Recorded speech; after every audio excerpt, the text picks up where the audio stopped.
അപ്പോൾ ഊട്ടിക്കടുത്തുള്ള മറ്റക്കര എന്നുള്ള സ്ഥലത്തോട്ടാണ് നമ്മൾ പോകുന്നത്. കോട്ടയത്തെ മറ്റക്കരയല്ല, അയർക്കുന്നം മറ്റക്കരയല്ല, ഊട്ടിക്കടുത്തുള്ള മറ്റക്കര, അതായത് സേലം റൂട്ടിൽ ഉള്ള മറ്റക്കര എന്ന സ്ഥലത്തേക്കാണ് നമ്മൾ പോകുന്നത്. സത്യമംഗലത്തു നിന്ന് സേലത്തിന് പോകുന്ന വഴിക്ക്, ഊട്ടിക്കൊക്കെ പോകുന്ന വഴിക്ക്. അപ്പോൾ ഇവിടെ കാണുന്നത് മൊത്തം പൊടി മാർക്കറ്റാണ്, അതായത് വണ്ടികളുടെ പൊടി മാർക്കറ്റാണിത്. ഇഷ്ടം പോലെ ഇടിവണ്ടികളാണ് കിടക്കുന്നത്. പഴയ വണ്ടികൾ, പുതിയ വണ്ടി ഇടിച്ചത്, ധാരാളം വണ്ടി കിടപ്പുണ്ട്. ഇത് മുഴുവൻ ഇതിൻ്റെ മാർക്കറ്റാണിത്. പഴയ വണ്ടി വിൽക്കാൻ കിടക്കുന്നത്, എന്തെങ്കിലുമൊക്കെ പ്രശ്നങ്ങളാൽ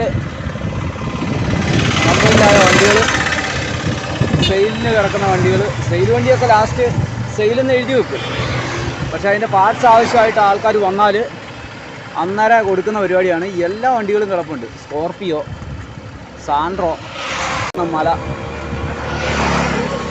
അതിൻ്റെ വലത്തെ സൈഡിലോട്ട് തിരിയുമ്പോഴാണ് ഊട്ടി കാണുന്നത്. അപ്പോൾ നമ്മൾ ആ ഊട്ടി ലക്ഷ്യമാക്കിയാണ് പോകുന്നത്. ആ മലയൊക്കെ എയർപിനൊക്കെ തള്ളിക്കയറ്റി വേണം പോകാൻ. ഏകദേശം 58 കിലോമീറ്ററാണ് ഈ ഊട്ടിക്കുള്ളത്. അപ്പോൾ നമ്മൾ ഫസ്റ്റ് ഗിയറിലിട്ട് പതിയെ പൊയ്ക്കൊണ്ടിരിക്കുകയാണ്. പതിയാണ് പോകുന്നത്, കാരണം മറ്റൊന്നുമല്ല, കയറ്റവും ഇറക്കവും തന്നെയാണ്.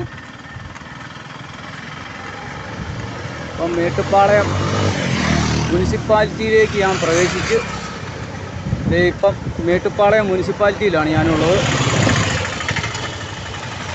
അപ്പോൾ ഇനി അങ്ങോട്ട് ഊട്ടിയുടെ കാഴ്ചകളാണ്.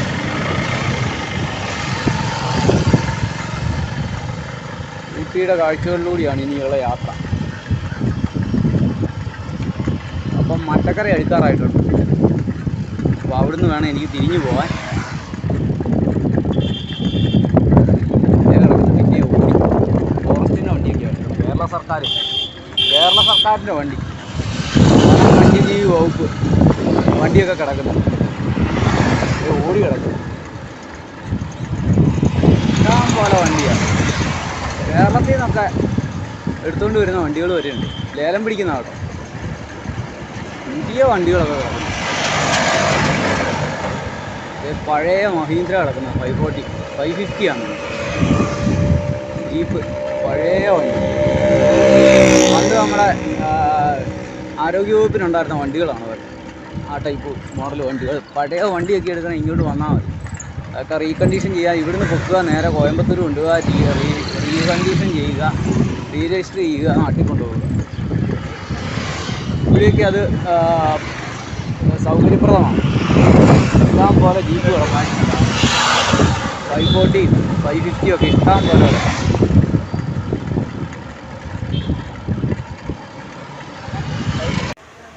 ഹലോ, നമസ്കാരം. ജോപ്പിൻ്റെ യാത്രയുടെ പുതിയ അധ്യായത്തിലേക്ക് ഏവർക്കും സ്വാഗതം.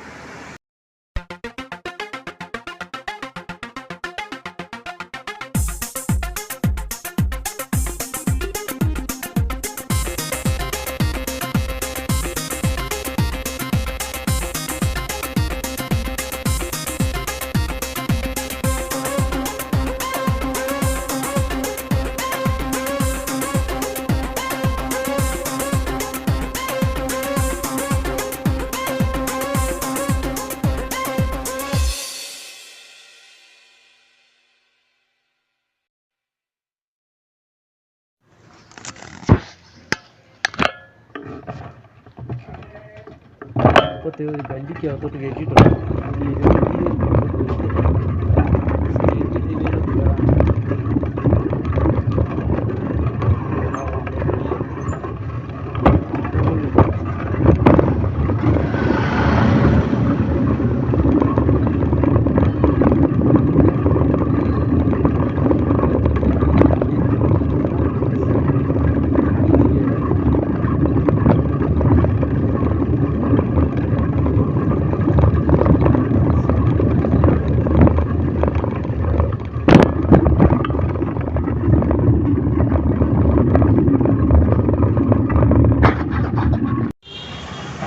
അങ്ങനെ നമ്മൾ ഊട്ടി മലനിരകൾ കണ്ടു. അപ്പോൾ നമ്മൾ കുറേ ദൂരമായിട്ട് കാണുന്നതാണ്. മേട്ടുപ്പാളയത്തിൻ്റെ ഔട്ടറിലെത്തി. ഞാൻ ടൗണിൽ കയറാതെ ഔട്ടറിലോട്ട് വന്നതാണ്. അപ്പോൾ ഇവിടുന്ന് അങ്ങോട്ട് നമ്മുടെ ഊട്ടി മലനിരകൾ സ്റ്റാർട്ട് ചെയ്യുകയാണ്. മലയുടെ താഴെയാണ് മേട്ടുപ്പാളയം സ്ഥിതി ചെയ്യുന്നത്. അപ്പോൾ ശരി, നമ്മുടെ യാത്ര മുന്നോട്ട് പോവുകയാണ്. അപ്പോൾ ഈ പാലം കടന്ന് അക്കരെ കയറി ഇനി അങ്ങോട്ട് മലകളാണ്, റിസർവ് ഫോറസ്റ്റൊക്കെയാണ്. പക്ഷേ ശല്യമില്ലാത്ത സമയമാണ്. അതുകൊണ്ട് നമ്മൾ കയറി കുനൂർ വരെ എത്താമെന്നാണ് വിചാരിക്കുന്നത്. അവിടെ റെയിൽവേ സ്റ്റേഷൻ്റെ സമീപത്തും എല്ലാം കിടക്കാമെന്നാണ് വിചാരിക്കുന്നത്. അവിടെ നിന്നാണ് ഊട്ടി ട്രെയിനൊക്കെ പുറപ്പെടുന്നത്. അപ്പോൾ അതിനുള്ളൊരു ശ്രമം നടത്തുന്നുണ്ട്. അതുകൂടാതെ നമുക്ക് യാത്ര തുടരാം. അപ്പോഴത്തെ മലനിരകളുടെ അടുത്തേക്ക് നമ്മൾ എത്തുകയാണ് കേട്ടോ. ആ കാണുന്ന മലയാണ് നമുക്ക് കയറി പോകേണ്ടത്. ഇവിടുന്ന് ഇങ്ങനെ ചുറ്റി ഇതിൻ്റെ അടിയിൽ കൂടെ ചെന്ന് മേളിൽ കയറി അങ്ങ് മുകളിലെത്തണം. മുകളിൽ പണ്ട് നമ്മൾ താമരശ്ശേരി ചുരം കയറുമ്പം കണ്ട പോലെയുള്ള കെട്ടുകളൊക്കെ കാണുന്നുണ്ട്. അപ്പോൾ അകലെ തന്നെ നമ്മളത് കാണാൻ തുടങ്ങിയതാണ്. ഇവിടെ മുഴുവൻ കവുങ്ങുന്തോപ്പാണ്. അതുപോലെ തന്നെ വാഴത്തോട്ടങ്ങളുമുണ്ട് ധാരാളം. പിന്നെ റിസോർട്ടുകളാണ് മുഴുവൻ. എല്ലാ ടൂറിസ്റ്റ് ഏരിയയിലും കാണുന്ന പോലെ തന്നെയുള്ള റിസോർട്ട്. ഇവിടെ തന്നെ ഗാലക്സി ഗാർഡൻ റിസോർട്ട് എന്നൊക്കെ അടിച്ചിട്ടുണ്ട്. ഇതെല്ലാം മലനിരകളാണ്. മുകളിൽ മഞ്ഞ് കാണാം. ചെറിയ രീതിയിൽ മഞ്ഞുണ്ട്. ഏറ്റവും മലയുടെ ചില ഭാഗങ്ങളിൽ മാത്രമേ ഉള്ളൂ, ഈ ലെഫ്റ്റ് സൈഡിൽ മാത്രമേ ഉള്ളൂ മഞ്ഞ് കാണുന്നുള്ളൂ. അപ്പോൾ നമ്മൾ പതിയെ മുകളിലോട്ട് കയറുകയാണ്. കയറ്റം പിടിച്ചുകൊണ്ടിരിക്കുകയാണ്.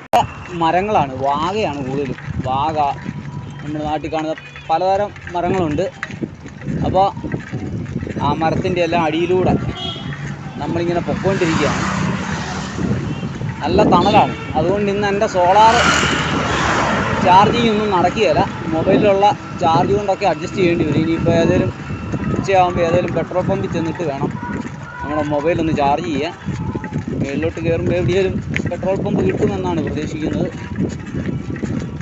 സോളാർ പതിയെ നിൽക്കുകയാണ്. കാരണം നിഴൽ വരുന്നതുകൊണ്ട് സോളാർ വർക്കാവുന്നില്ല. പിന്നെ മാക്സിമം വെയിലത്തൂടിയൊക്കെ ഞാൻ കൊണ്ടുപോകുന്നുണ്ട്. ഇതുണ്ടോ, ഇങ്ങനെയൊക്കെയാണ് പോകുന്നത്. നിറയെ മരങ്ങളാണ്, നല്ല തണലാണ്. തണുപ്പ് കാലമായി കഴിഞ്ഞാൽ ഇവിടം തൊട്ടേ മഞ്ഞ് മൂടിക്കിടക്കുന്ന സ്ഥലങ്ങളാണ്. മഞ്ഞ് മൂടിക്കിടക്കുക എന്ന് ഉദ്ദേശിച്ചത് ഐസ് വീണ് കിടക്കുന്നതല്ല, നല്ല തണുപ്പുള്ള സ്ഥലങ്ങളായിരിക്കും. അതുപോലെ തന്നെ ധാരാളം കച്ചവടക്കാരുണ്ടായിരുന്ന സ്ഥലമാണിത്. ഇതിപ്പം അവരെ എല്ലാം ഒഴിപ്പിച്ചതാണ്. എല്ലാം ഫ്രണ്ടിലോട്ടും ബാക്കിലോട്ടും ഒക്കെ ആക്കി. കവുങ്ങുതോട്ടങ്ങളാണ് രണ്ട് സൈഡിലും. മലയടിവാരങ്ങളിലെല്ലാം പ്രത്യേകിച്ച് കവുങ്ങുതോട്ടങ്ങളാണ്. ഇപ്പം മുകളിൽ ഏതാണ്ട് വലിയൊരു സമ്മേളനം നടക്കുന്നുണ്ട് പാർട്ടിക്കാരുടെ. ഇലക്ഷനൊക്കെ അടുത്ത് വരുമല്ലേ, അതുകൊണ്ടുള്ള സമ്മേളനങ്ങളാണ്. അതുകൊണ്ട് അയ്യോ, ഇവിടെ ഇറങ്ങാൻ പറ്റിയല്ല. ഇറങ്ങാൻ പറ്റിയിരുന്ന കുഞ്ഞിനെ ഒന്ന് കുളിപ്പിക്കായിരുന്നു. താഴെ ഇറങ്ങാൻ പറ്റിയിരുന്ന നല്ല തണുത്ത വെള്ളത്തിൽ അവളെ കുളിപ്പിക്കായിരുന്നു. സാരമില്ല, മേളിലോട്ട് ചെല്ലുമ്പോഴത്തേനും നമുക്ക് കുളിപ്പിക്കാം.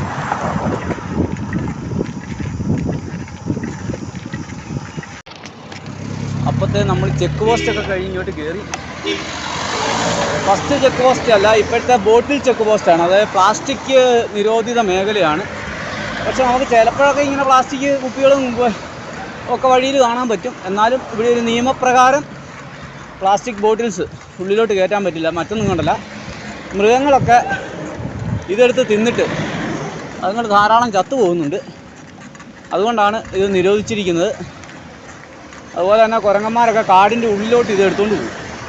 അപ്പോൾ ആനയൊക്കെ വന്ന് ഇതിൻ്റെ അകത്ത് ഇച്ചിരി വെള്ളം ഉണ്ടെങ്കിൽ അത് ചവിട്ടി പറിച്ച് കുടിക്കുന്നതിനിടയിൽ ഇതുങ്ങൾ അതെടുത്ത് തിന്നും. അങ്ങനെ ചത്തു പോകുന്നതുകൊണ്ടാണ്. അപ്പോൾ ഞാൻ അവിടുത്തെ ഓഫീസേഴ്സിനോട് ചോദിച്ചു, ഇത് തന്നെ ഇവിടെ മാത്രം ഇങ്ങനെയൊരു പ്രശ്നമൊന്നും. അവർ പറഞ്ഞ് ഇതാണ് പ്രശ്നം, അതുകൊണ്ടാണ്. ഇപ്പം ഞാവൽപ്പഴത്തിൻ്റെ കാലമാണ്. എല്ലായിടത്തും ഞാവൽപ്പഴമുണ്ട് ഇഷ്ടം പോലെ. അപ്പോൾ നമ്മൾ പതിയെ ഊട്ടിയുടെ മലമേടുകളിലോട്ട് ചവിട്ടി കയറുകയാണ്. ചവിട്ടി കയറാൻ പറ്റുമെന്ന് തോന്നുന്നില്ല, തള്ളിക്കയറണം. എന്നാലും ഇപ്പോൾ നേരെ ചവിട്ടി കയറുകയാണ്. അപ്പോഴത്തെ ഇവിടെ നിൽക്കുമ്പോൾ നമുക്കൊരു മല കാണാൻ പറ്റും. ഈ മലയുടെ മുകളിലോട്ടല്ല നമുക്ക് പോകേണ്ടത്, ഇതിൻ്റെ അപ്പുറത്തെ മലയുടെ മുകളിലോട്ടാണ് പോകേണ്ടത്. എന്നാലും നിങ്ങളെ ഈ മലയൊന്ന് കാണിക്കാം. ഇത് കണ്ട, ഊട്ടിയുടെ മനോഹാരിത സ്റ്റാർട്ട് ചെയ്യുകയാണ്. മലനിരകൾ തുടങ്ങുകയാണ്. ഇടയ്ക്കിടയ്ക്ക് വഴിപണി നടക്കുന്നതുകൊണ്ട് ടോറസിൻ്റെ വിളയാട്ടമുണ്ട്. ഉണ്ടോ, സൂപ്പറായിട്ട് മലകളെല്ലാം കാണാം. ധാരാളം ടൂറിസ്റ്റുകൾ വരുന്നുണ്ട്. അതുകൊണ്ട് ഇവിടെ എന്തോ ഫംഗ്ഷൻ ഉണ്ടെന്ന് തോന്നുന്നു. ഏതൊക്കെയാലും നമ്മൾ മക്കൂടെ പതിയെ ചവിട്ടി കയറി പോവുകയാണ്. ഒരുപാട് മലയാളികളൊക്കെ വരുന്നുണ്ട്. കർണാടകക്കാരൊക്കെ എന്നെ നേരത്തെ കണ്ട ആൾക്കാരൊക്കെ എന്നെ പരിചയപ്പെട്ട് പോകുന്നുണ്ട്. അപ്പോൾ ശരി, നമുക്ക് യാത്ര തുടരാം. അപ്പത്തെ കാട്ടിലെ ചുരങ്ങൾ കയറി നമ്മൾ മുകളിലേക്ക് പോവുകയാണ്. ഇനി ഏകദേശം 20-15 കിലോമീറ്ററോളം നമുക്ക് തള്ളാനുണ്ട്.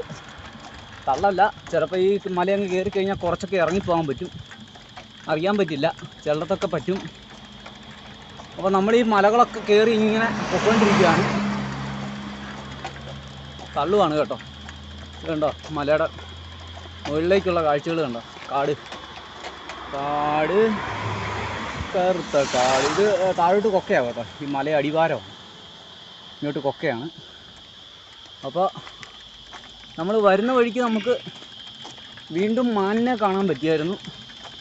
മാൻകൂട്ടം ഉണ്ടായിരുന്നു, കൂട്ടമായിരുന്നു. ഒരു 5-8 പേരുണ്ടായിരുന്നു. ചീവീടിൻ്റെ മനോഹരമായ കരച്ചിൽ കേട്ടോ. ആഹാ, ശ്രീനിവാസൻ മോഹൻലാലിനോട് പറഞ്ഞ പോലെ ഉണ്ട്. ആ പറ്റകളുടെ കരച്ചിൽ കേൾക്കാൻ എന്താ സുഖം.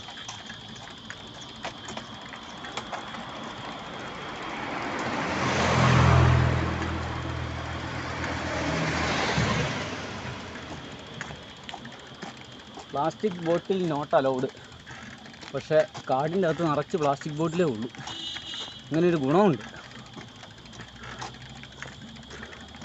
ഇത് കണ്ടോ, ഞാൻ നോണ പറയുവാണോ? വേണ്ട, ഇത് കണ്ടോ, അവിടെ അവർ പിടിച്ചു വാങ്ങിക്കുന്നതിൽ കൂടുതൽ ബോട്ടിൽ ഇവിടെ കിടപ്പുണ്ട്. കണ്ടല്ലോ, ഇവിടെ ഈ ബോട്ടിലിടാൻ വേണ്ടി ഓരോ ബോട്ടിൽ കളക്ഷൻ ഇത് ബോക്സും എല്ലാം വെച്ചാൽ പോരെ. എന്നിട്ടത് എല്ലാ ദിവസവും എടുത്ത് മാറ്റിയാൽ പോരെ. ചെയ്യല. അവിടെ നിന്ന് മനുഷ്യന്മാർ കാശ് കൊടുത്ത് വാങ്ങിച്ചുകൊണ്ട് വരുന്ന വെള്ളം പിടിച്ചു വാങ്ങിക്കുക, അതെടുത്ത് കളയുക. എന്ത് ചെയ്യാൻ പറ്റില്ല. 5 ലിറ്റർ ബോട്ടിലുകാരെ രക്ഷപ്പെടുത്തുക. ഇവിടുത്തെ സോളാർ സിസ്റ്റം ഒക്കെ കട്ടായി പോയിരുന്നു. സോളാർ സിസ്റ്റം അവിടെ ഒരു ലൈറ്റ് വർക്ക് ചെയ്യുന്നുണ്ട്. അത് സോളാറാണ്, ഡയറക്റ്റ് സോളാർ.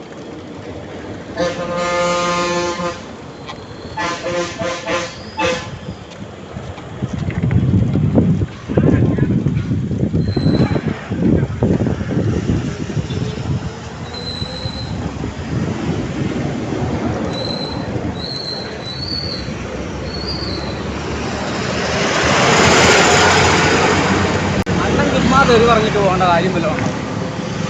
ഒരു കാര്യവും. ഊട്ടിയിലോട്ട് വരുന്നവരെല്ലാം ചുരം കയറി വരുന്നവരല്ല, അത് മനസ്സിലാക്കുക. അവർ നാട്ടിൽ കിടന്ന് ഓടിയിട്ട് വരുന്നവരാണ്. ആ വണ്ടിക്കാരൻ ചുമ്മാ തെറി പറയുന്നു.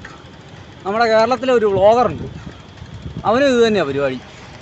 സ്ഥിരം തെറി പറിച്ചില്ല. അതായത് ഏതാണ്ട്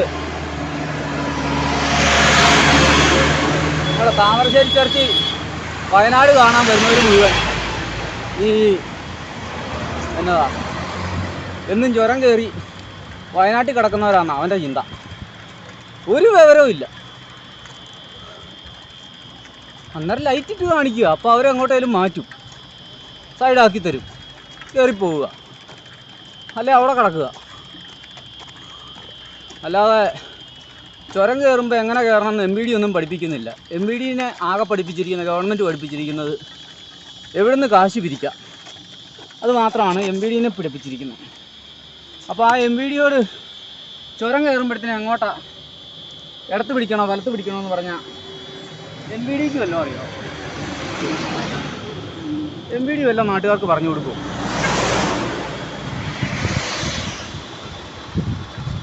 പറഞ്ഞു കൊടുക്കേണ്ട ഗവൺമെൻറ്റാണ്. അത് ചെയ്യാതെ ചുമ്മാ നാട്ടുകാരെ തെക്കോട്ടും വടക്കോട്ടും തെറി വിളിച്ചിട്ട് കാര്യമുണ്ട്? ഇല്ല. ഈ തെറി വിളിക്കാനുള്ള സാഹചര്യം ഉണ്ടാക്കി കൊടുക്കുന്നത് ഇവർ തന്നെയാണ്. അപ്പം ഞാൻ പറഞ്ഞു വന്നത്, നമ്മൾ മല കയറിക്കൊണ്ടിരിക്കുകയാണ്. പ്ലാസ്റ്റിക് കളക്ഷൻ ആണ്. ഇതിന് ഇവനെ എന്നാ ചെയ്യണം? ഈ വയസ്സനെ എന്നാ ചെയ്യണം? ഗവൺമെൻറ് വണ്ടിക്കാരാണ് നമ്മുടെ നാട്ടിലെ KSRTC-ക്കാർ കാണിക്കുന്ന പോലെ. അവരെ ഒന്നും ചോദ്യം ചെയ്താൽ അന്നേരം നമ്മളകത്താണ് കാണിക്കുന്നതോ മഹാവെടുങ്കത്തരവും. നമ്മളിത് കയറി ഒരു നല്ല വ്യൂ പോയിന്റിലെത്തിയിട്ടുണ്ട്. ഇവിടുന്ന് അങ്ങ് അകലമെല്ലാം കാണാം. ഇതുണ്ട്, അങ്ങ് അകലെ ഗ്രാമങ്ങളൊക്കെ കാണാം, കൃഷിയെല്ലാം കാണാം. നമ്മൾ വന്ന പാലം നേരെ ഫ്രണ്ടിലാണ്. ആ ഒരു ചെക്ക് പോസ്റ്റ് ഉണ്ടായിരുന്ന, വാട്ടറിൻ്റെ ചെക്ക് പോസ്റ്റ് ഉണ്ടായിരുന്ന പാലമാണ് ദേ ആ കാണുന്നത്. അവിടെ നിന്നാണ് നമ്മൾ കയറി വന്നത്. അപ്പോൾ ദേ അതിൻ്റെ അപ്പുറത്തു നിന്നുള്ള വഴിയിൽ നിന്ന് ഇങ്ങനെ വണ്ടികൾ വരുന്നതൊക്കെ നമുക്ക് കാണാൻ പറ്റും ഇവിടുന്ന്. പക്ഷേ എൻ്റെ ക്യാമറയിൽ എത്ര ക്ലിയറായിട്ട് കാണാൻ പറ്റുമെന്ന് എനിക്ക് തോന്നുന്നില്ല. അപ്പോഴത്തെ ഈ കാഴ്ചകളൊക്കെ കണ്ട് നമ്മളിങ്ങനെ ഒരു ചെറിയ റെസ്റ്റ് എടുക്കുകയാണ്. നല്ല നട്ടുച്ചയാണ്. ഇടയ്ക്കൊക്കെ ഞാൻ നോക്കുന്നുണ്ട്, പക്ഷേ മാനുകളോ ഒന്നും കാണുന്നില്ല. നല്ല അടിപൊളി വ്യൂ ആണ് ഇവിടുന്ന് കിട്ടുന്നത്. ചൂടുണ്ട്, നല്ല ചൂടുണ്ട് കേട്ടോ. അതിനിടയ്ക്ക് അവൾ കൊടുക്കുന്നുണ്ട് കൂട്. അപ്പോഴത്തെ ഈ മലയൊക്കെ കയറിയാണ് നമുക്ക് പോകേണ്ടത്. ഈ മല കയറി ആ മല കയറി അപ്പുറത്തിറങ്ങിയാൽ ഊട്ടിയായി. പക്ഷേ അത്ര തണുപ്പൊന്നും ഇല്ല ഇത്രയും കയറിയിട്ട്. ഈ മലയിൽ മാത്രമേ ഉള്ളൂ നല്ല നിബിഡ വനമായിട്ടുള്ളൂ. മുകളിലെല്ലാം പാർക്കെട്ടാണ്. അപ്പോഴത്തെ അങ്ങ് അകലെ ഗ്രാമപ്രദേശങ്ങളൊക്കെ കാണാം. നമ്മൾ വന്ന വഴികൾ അതൊക്കെ തന്നെയാണ്. തെങ്ങ് കൃഷി ഒക്കെയാണ്. അപ്പോൾ ശരി, ഒരു തീറ്റ തിന്നാനുള്ള പ്ലാനിങ്ങിലാണ്. തിന്നോ തിന്നോ തിന്നോ തിന്നോ. ആ തിന്നുന്നില്ല, വേണ്ട, അനങ്ങാതെ അവിടെ ഇരുന്നു. അപ്പോൾ ശരി. താഴോട്ട് നോക്കിയിട്ട് ആരെയും കാണുന്നില്ല. എല്ലാവരും സാറിന് ഉച്ച നേരം ആകുമ്പോഴത്തേനും വഴി സൈഡിലൊക്കെ വന്ന് നിൽക്കണ്ട. ആരെയും കാണുന്നില്ല. ഞാൻ ഒറ്റയ്ക്കായി. ഒരു വണ്ടി പോലും ഇല്ല. അതെ പറഞ്ഞു തരുന്നില്ല. ആണ്ട് വരുന്നു കാറ്. താഴെ നോക്കിയിട്ട് മാന്യോ മയിലിനെയോ ഒന്നും കാണുന്നില്ല. 3-4 കുരങ്ങന്മാർ മാത്രമുണ്ട് വേണ്ടിയിരിക്കുന്ന ഒരു ഫാമിലി. മറ്റേ പള്ളി മൈതാനത്തൊക്കെ പിച്ചക്കാരിരിക്കുന്ന പോലെ ഇരിക്കുന്ന ഇരിപ്പ് കണ്ട. അതും പിന്നെ നിങ്ങളുടെ നാട്ടുകാർ തന്നെയല്ലേ വന്നിരിക്കുന്നത്. നിങ്ങളെ കണ്ടിട്ടായിരിക്കും അവർ പഠിച്ചത്. അതൊക്കെയല്ലേ അവൾക്കൊരു കൊച്ചുണ്ട്. എൻ്റെ ഗർഭിണി ഇരിക്കുന്നു. ഞാൻ ആ കാട്ടിലോട്ട് ഇറങ്ങാടാ. എൻ്റെ ഹോണടി.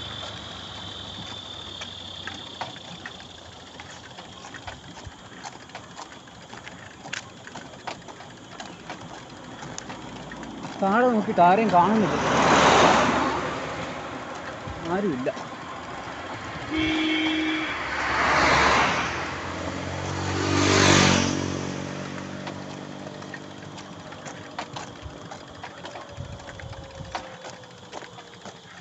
മേളിലും ആരുമില്ല. കുരങ്ങന്മാർ മാത്രമേ ഉള്ളൂ ഈ ഏരിയയിൽ.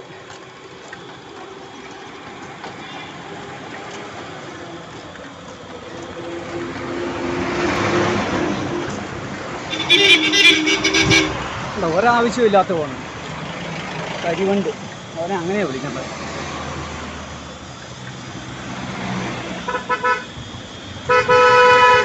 ആ ചേട്ടൻ കയറി പൊക്കോ. എന്നാ തലകുട്ടി. വലിയ വണ്ടിക്ക് ഒരു കുഴപ്പമില്ല. ചെറുവണ്ടിക്കാരാ പ്രശ്നം.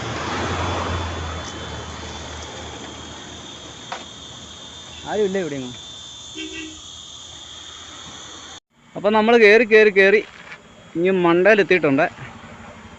ഏകദേശം നല്ല ഹൈറ്റുള്ള സ്ഥലത്താണ് എത്തിയിരിക്കുന്നത്. അങ്ങ് അകലെ നമ്മൾ കയറി വന്ന ഭാഗങ്ങളൊക്കെ കാണാം. വലിയൊരു പുളിമരത്തിൻ്റെ അടിയിലാണ് ഞാൻ വന്നിരിക്കുന്നത്. കുറച്ച് നേരം ഇവിടെ ഇരുന്ന് വിശ്രമിച്ച വെള്ളമൊക്കെ കുടിച്ചിട്ട് പോകാമെന്ന് വെച്ച്. വണ്ടികളൊക്കെ കയറി വരുന്ന വലിയൊരു ഹെയർ പിന്നാണ്. ഒരു എസ് വളവാണ്. അതുകൊണ്ട് ഇവിടെയൊക്കെ കണ്ടിങ്ങനെ നിൽക്കുകയാണ്. കുറേ നേരം കഴിഞ്ഞിട്ട് ഇനി യാത്ര ചെയ്യാമെന്ന് വെച്ചു. ഇനി ഒരു 10 കിലോമീറ്റർ കൂടെ ഉള്ളൂ. അതൊരു 2 മണിക്കൂർ കൊണ്ട് നമുക്ക് തള്ളി ചെല്ലാൻ പറ്റും. അപ്പോൾ വലിയ റിസ്ക്കുള്ള കാര്യമല്ല. ഇപ്പോൾ ഏകദേശം സമയം ഉച്ചയാകുന്നു. അപ്പോൾ ശരി, നമ്മുടെ യാത്ര തുടരാം.